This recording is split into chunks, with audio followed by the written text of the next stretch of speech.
You ever read a take so baffling, so wildly off base, that you have to stop and ask, did we watch the same movie? That's how I felt reading the Hollywood Reporter's essay on James Gunn's Superman. Apparently, superhero movies need to stop ending with big CG battles. You know, the thing they've been building toward for 2 hours?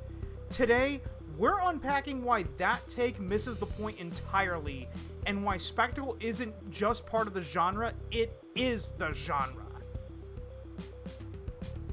The essay argues that Gunn's Superman, which they admit is warm, witty, and fun, falls apart in the third act because it devolves into the same CG mayhem we've seen in Marvel and DC films for years.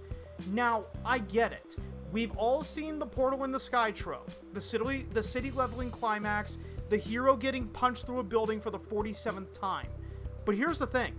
Superhero movies are built on escalation. You don't spend 2 hours watching Superman wrestle with his identity just to end with a quiet rooftop conversation. You want to see him fly, you want to see him fight, and you want to see him save the world. This isn't a bug, it's a feature. Superhero films are modern myth-making. They're not kitchen sink dramas. They're not indie character studies. They're operatic, bombastic, and yes, spectacular. Complaining about CG battles in superhero movies is like criticizing musicals for having too many songs. Or better yet, it's like watching a western and whining that it ends with a gunfight. That final showdown isn't just expected, it's earned. The whole movie's been building toward that standoff. You've had skirmishes, ambushes, stare downs, all leading to the moment. You don't strip away the thing that defines the genre. Superhero films follow the same arc. You build up the stakes, layer in emotional tension, and unleash that final clash. Hero versus villain. It's genre convention, not laziness. Audiences expect it. They want it. And the only hero who can pull off a quieter climax? Batman. Because Batman isn't superpowered. He's a guy in a suit playing vigilante. His stories can be noir. They can be psychological. But when you're dealing with gods, mutants, aliens, and royalty, you go big. Because that's who they are. Which brings me to the question I kept asking while reading that essay. What exactly were they expecting from James Gunn's Superman? A grounded, Nolan-style meditation on truth and justice? A quiet character study? Because if they were expecting The Dark Knight, that was never going to happen. Gunn's Superman is a tonal reset. It's a return to optimism. It's a celebration of the Silver Age, not a deconstruction of it. And yes, it ends with a city-threatening rift and a clone fight, because that's what this Superman story needed. Let's rewind back to Man of Steel. I remember walking out of the theater thinking, that was not Superman. And I wasn't alone. The film split audiences right down the middle. Some loved the grounded realism. Others felt it betrayed the character's hopeful spirit. But here's the thing. Man of Steel had great casting. Henry Cavill looked like Superman. Russell Crowe as Jor-El? Perfect. Kevin Costner as Jonathan Kent? Inspired. Lawrence Fishburne, Amy Adams, the whole lineup was solid.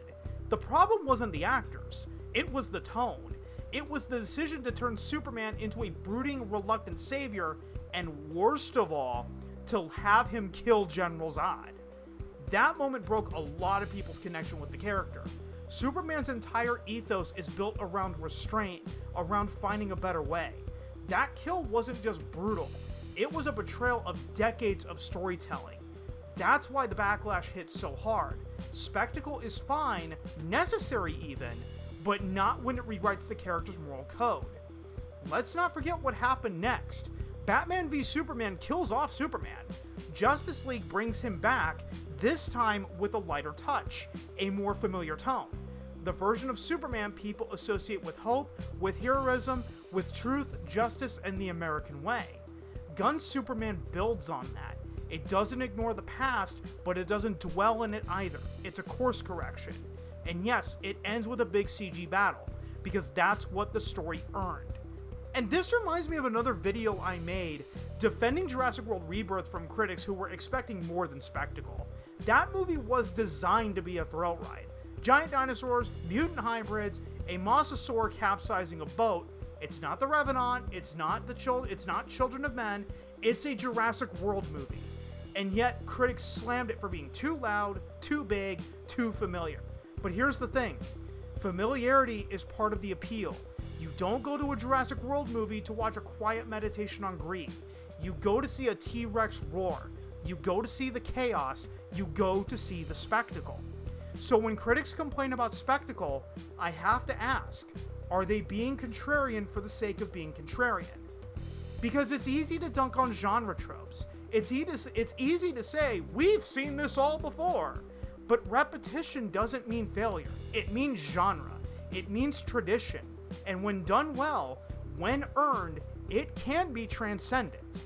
Let's talk about expectations, because some people walk into certain movies wanting to hate them. That's a real phenomenon. There are fans who wanted James Gunn's Superman to fail simply because they're still campaigning to restore the Snyderverse. That's a whole mess Warner Brothers created for themselves when they released the Snyder Cut of Justice League, reignited fan passion, and then said they weren't continuing that vision. So now, Gunn's Superman isn't just a movie, it's a battleground. On the other side, you've got mainstream critics who just don't like spectacle-driven cinema, and that's fine. You're allowed to prefer Children of Men, Jeremiah Johnson, or The Revenant over Kong Skull Island, Jurassic World Rebirth, or James Gunn's Superman. But be honest about that. Make it clear in your critique that you're not the target audience. Don't pretend the genre failed when it simply didn't cater to your taste. And this brings us to Star Wars The Last Jedi, the poster child for subverting expectations. Rian Johnson openly said he wanted to challenge what people thought a Star Wars movie should be. And the result? The most divisive entry in the franchise's history. Critics loved it, probably because it wasn't like any other Star Wars movie.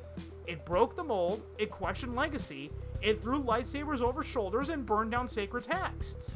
But audiences? Audiences are still split to this day. That debate hasn't cooled. If anything, it replaced the old prequel versus original trilogy argument with George Lucas versus Disney. The Last Jedi and Rise of Skywalker created a new fault line, one where fans either defend bold reinvention or mourn the loss of tradition. And here's the kicker. The Rise of Skywalker tried to walk back The Last Jedi's choices while refusing to acknowledge that The Last Jedi had genuine fans. That's the danger of trying to appease everyone. You end up pleasing no one. And it's a lesson that applies to superhero movies too. If you're gonna take risks, own them. If you're going to honor tradition, embrace it. But don't pretend genre staples are flaws just because they're familiar. Now, that doesn't mean James Gunn's Superman is above criticism. In fact, some of the top critics on Rotten Tomatoes have raised legitimate concerns. At 129 minutes, some felt the film dragged in places, with tonal shifts that interrupted dramatic momentum.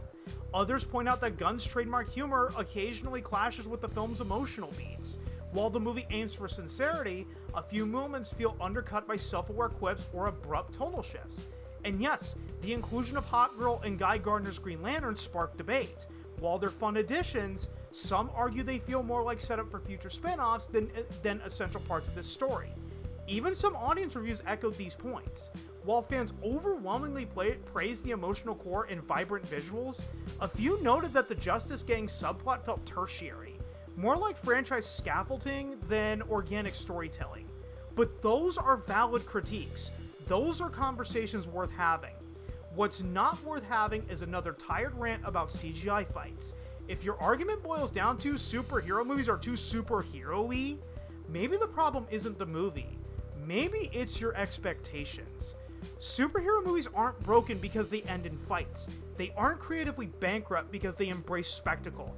They are a genre, just like musicals, horror, and westerns, with patterns, structure, and payoffs that audiences expect. Gunn's Superman isn't a betrayal of that tradition.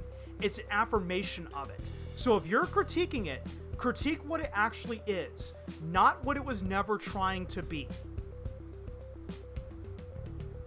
This video exists to challenge that contrarian instinct, the one that pretends genre staples are flaws and that mainstream spectacle somehow equals failure. What we've seen time and time again is that the problem isn't the punch, it's the unwillingness to admit that you're watching a superhero movie and expecting not to get one. Whether it's The Last Jedi, Man of Steel, or James Gunn's Superman, the story always shifts when audience expectations aren't met, but those expectations have to be addressed honestly, not buried beneath shallow disapproval. So here's my question to you. Do superhero movies need to reinvent their endings, or are critics just chasing novelty? Drop your thoughts in the comments. I want to hear what you think. And until next time, keep your cape clean, your takes sharp, and remember, not every punch through a building is a failure. Sometimes it's just the finale we were waiting for.